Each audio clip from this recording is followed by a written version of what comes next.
బ్యానర్లు మా నాయకుడు బ్యానర్లు ఎందుకు తీశారని చెప్పాడు. సరే నేను నిద్రలో ఉంటే నేను అన్నాను, సరేలే నేను తర్వాత మాట్లాడతా, లేకపోతే ఆఫీస్ దగ్గర రమ్మని చెప్పాను. లేదు లేదు మా నాయకుడు బ్యానర్ ఎందుకు చింపినారంటే నేను అన్నాను, అది జనసేన ఫంక్షన్, అది నాకు సంబంధమే లేదు. అది నేను అన్నాను ఊర్లో కాబట్టి అది ఏమంటే గ్రూపులు ఉంటాయి, నాకు సంబంధమే లేదు అని అన్నాను. సరేలే నీకు తర్వాత మాట్లాడతానని మా వాడు అలీతో మాట్లాడుకుందాం అని అలీ నంబర్ ఇచ్చాను.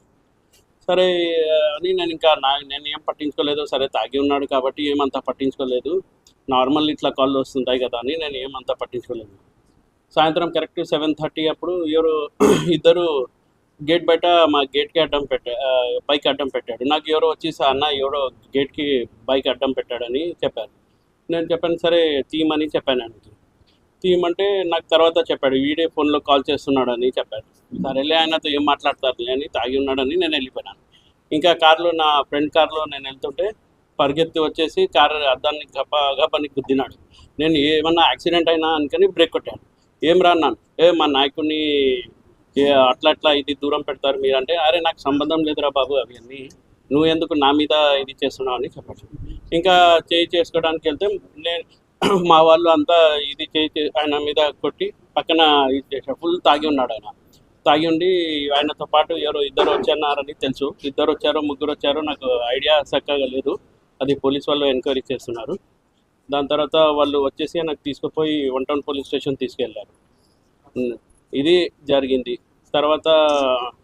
దాని తర్వాత ఆయన ఏమన్నాడో తెలియదు కానీ సిఐ గారు అందరూ ఎంక్వైరీ చేస్తున్నారు, దాంట్లో ఏం నిజాలు ఏమన్నా ఆయన ఎందుకు వచ్చినాడని. సరేలే నేనేమంటానంటే రాజకీయం ఉన్నప్పుడు అన్నీ ఉంటాయి కానీ ఇట్లా పర్సనల్ గ్రడ్జ్ పెట్టుకోకూడదు. మన నంద్యాలలో ఇప్పుడు వరకు ఎంతమంది నాయకులు ఉన్నారో ఎప్పుడు ఇంత పర్సనల్ గ్రడ్జ్ ఎప్పుడు పెట్టుకోలేదు. ఇంకా మనం నంద్యాల అనేదే ఒక పీస్ఫుల్ కాన్స్టిట్యున్సీ. ఇది మీ చుట్టుపక్కన అంతా ఇది కూడా ఉండే కూడా కానీ ఇక్కడ ఎప్పుడు ఏ నాయకుడు కానీ ఫ్యాక్షన్ జోలికి కానీ దేనికి వెళ్ళలేదు. ఇంకా మీరు ఫారూక్ గారి గురించి కూడా మీకు బాగా తెలుసు. 40 years ఉన్నారు. అన్నీ ఆల్ పార్టీ, వైసీపీ పార్టీ ఉండని, కాంగ్రెస్ పార్టీ ఉండని, అందరూ టీడీపీ పార్టీ వాళ్ళు ఉండని, పాత వాళ్ళు ఉండని, అందరూ బాగా కలిసిమెలిసి ఉంటారు. కానీ నంద్యాలలో ఏ రోజు కూడా శత్రుత్వం అనేది ఉండేది కాదు. కానీ ఇది చిన్న అంటే నేనేమంటున్నానంటే ఏదన్నా ఉంటుంది, సరే వాళ్ళ లీడర్ కాబట్టి కోపం ఉంటుంది కానీ అంతా మనసులో పెట్టుకొని అదే పనిగా ఫోన్లు చేసి బెదిరించడము మా లీడర్ ఇది అని ఉండకూడదు. ఎందుకంటే రాజకీయం ఉన్నప్పుడు ఎవరు గ్రూప్ వాళ్ళది ఉంటుంది, ఎవరు లీడర్ మీద ప్రేమ వాళ్ళకు ఉంటుంది, అంతే తప్ప అది మనం పర్సనల్ పెట్టుకోకూడదు. ఎందుకంటే రేపు లీడర్లు ఈరోజు కాకపోతే రేపు కలిసిపోతారు, మనం సఫర్ అయ్యేది మధ్య వాళ్ళే. దానికోసం నేను ఒకటే అంటాను అందరికీ, ఎప్పుడు మీరు దయచేసి ఒక్కడి కోసం ఏమంతా ఇది మీద వేసుకొని ఇది చేయకండి. ఇప్పుడు లాస్ట్లో సఫర్ అయ్యేది మీరే. ఎందుకంటే చూశారు మీరు, అసలు నాకు సంబంధం లేదు, అది ఎక్కడనో ఊర్లో జరిగింది, అక్కడ కంపల్సరీ 2-3 గ్రూపులు ఉంటాయి. నంద్యాలలో ఇప్పటి నుంచి కదా, ఎప్పటి నుంచో గ్రూపిజం ఉంది. మనం ఎప్పుడు గ్రూపిజం జోలికి కూడా వెళ్ళము, అందరితో కలిసిమెలిసిగానే ఉంటాము. దానికోసం నేను ఏమంటానంటే ఇట్లాంటి రౌడీ రాజకీయాలు కానీ రౌడీజం కానీ మనం ఎక్కడ ప్రోత్సహించకూడదు. నంద్యాలలో ఒక పీస్ఫుల్ కాన్స్టిట్యున్సీ.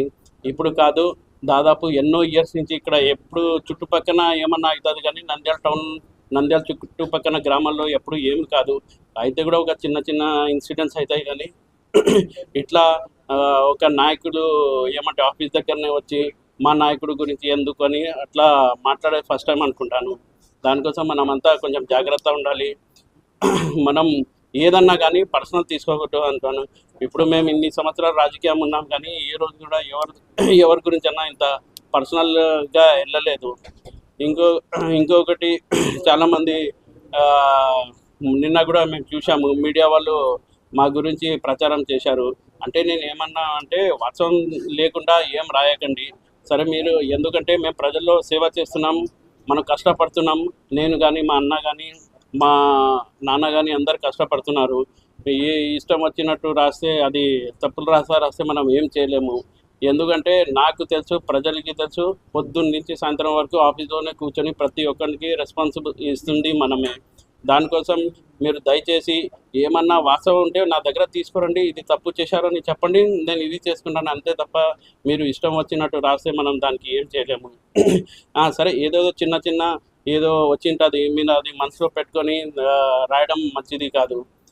నాకు తెలుసు మొన్న ఒక ఛానల్ వాళ్ళు రాశారు, అది సరే అది అది మంచి ఇది కాదు. ఎందుకంటే వాళ్ళు ఒకటి అడిగినారు, అది లేట్ అయింది అంతే, దాని తప్ప అదే పనిగా మనసులో పెట్టుకుని దాని గురించి రాయడము, ఒక స్టోరీ రాయడం 6 minutes నా గురించి అంటే ఏదేదో రాత నేను కబ్జా చేసినాను, ఎక్కడ కబ్జా చేశాను చూపించండి, నేనే చెప్తాను ఎక్కడ కబ్జా.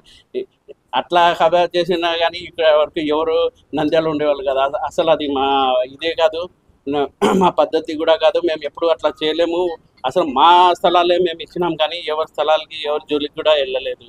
దానికోసం ఇదంతా తప్పు ప్రచారం చేయడం మానేసండి. ఎందుకంటే మీరు రాస్తే కూడా మేము ప్రజల్లో ఉంటాం, మీరు రాయకపోతే కూడా మేము ప్రజల్లో ఉంటాం. మాకు ఒకటే తెలుసు, ప్రజల్ని సేవ చేయడం. ఎందుకంటే మేము ప్రజల నుంచి గెలిచిన వాళ్ళం. దానికోసం ఇప్పుడు ఎవరన్నా అంటారు ఫరూక్ కొడుకు ఎందుకు మొత్తం ఆయన తిరుగుతున్నా, ఎందుకంటే ఎలక్షన్స్లో ప్రతి డోర్ టు డోర్ తిరిగి నేను ప్రతి ఒక్కరిని నేను ఇది చెప్పాను, నేను కంపల్సరీ నేను ఉంటాను, మా నాన్న ఉంటారు, నేను కంపల్సరీ ఇస్తాను. ఎందుకంటే వాళ్ళు నాకు ప్రశ్నిస్తారు, ఏమయ్యా నువ్వు ఎలక్షన్స్ అప్పుడు చెప్పినావు, ఎక్కడ ఉన్నావు అని అడుగుతారు. దానికోసమే నేను ప్రజల్లో తిరుగుతున్నా. అది తిరగడం నేను తప్పైతే ఇంకా ఏం చెప్పలేను. ప్రతి ఫరూక్ కొడుకుని అన్ని చూసుకుంటాడు అంటే, అరే ఎలక్షన్లో తిరిగిందే ఫరూక్ కొడుకు మీద వేసుకొని మేమే కదా చేసింది. ఇప్పుడు ప్రజలు నాకు అడుగుతారు కదా కంపల్సరీ, నువ్వు తిరిగినావు కదా, నువ్వు వాగ్దానం ఇచ్చావు కదా, ఎక్కడ ఉన్నావు అని అడుగుతారు. దానికోసం తిరుగుతాను. అది తప్పు అంటే నేనేం చేయలేను. దానికోసం నాకు కూడా నంద్యాల వాసిని నాకు అంతే నాకు కర్తవ్యం ఉంది, ప్రజలకి జవాబుదారీ ఇచ్చేది. దానికోసం నేను ప్రజల్లోనే ఉంటాను. ఇంకొకటి నంద్యాలలో నిన్న జరిగిన సంఘటన కూడా మనం పెద్ద అంత ఇది చేయలేదు, అది ఇన్సిడెంట్స్ అవుతుంటుంది. కానీ ఒకటే చెప్తాను, ఇట్లా నంద్యాలలో ఏ రోజు కూడా రౌడిజం కానీ ఫ్యాక్షనిజం కానీ భూ కబ్జా కానీ మనం ఎంకరేజ్ చేసే ప్రసక్తే లేదు. ఎవరన్నా ఏమన్నా మనసులో ఉంటే కూడా నాకు వచ్చి చెప్పండి అంతే తప్ప మీరు అదే